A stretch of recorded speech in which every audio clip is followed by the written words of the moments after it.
कुछ दिनों पहले पाकिस्तान के एक न्यूज़ चैनल पे एक खबर चल रही थी कि गुजरात पाकिस्तान का वो ज़िला है जिसमें सबसे ज़्यादा कत्ल किए जाते हैं, जिसमें जराइम में सबसे ज़्यादा शोहरत पंजाब के ज़िला गुजरात के हिस्सा में आई है। तो उस वीडियो को उठा के गुजरात के किसी लड़के ने बड़े फखर से वो वीडियो को अपलोड किया हुआ था और उसके पीछे सिद्धू मूसेवाले का गाना लगा हुआ था। मतलब हमें उस चीज़ पे फखर हो रहा है। तो हमारे ये जो यंग जवान है ना, ये जब कॉलेजों में जाते हैं ना तो इनका खून जोश खाता है और उसी जोश में ना कत्ल कर दिए जाते हैं और हम बड़े बहादुर बन रहे होते हैं।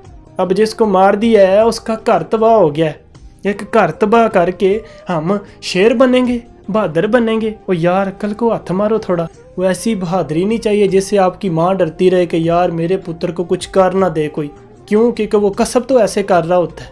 माजरा चाहता हूँ अगर किसी गुजराती भाई या किसी मंडी वाले को गुस्सा लगा हो, लेकिन यार जब भी हम किसी का कत्ल करते हैं तो एक माँ का पुत्र मारा जाता है। यार सोचो, एक माँ का जवान पुत्र मार जाए तो उस पर क्या गुजरती होगी। वो तो यार जीते जी मर जाती है, पागल हो जाती है वो। सो ऐसी जवानी नहीं चाहिए जो किसी माँ को रुला दे या किसी माँ को पागल कर दे।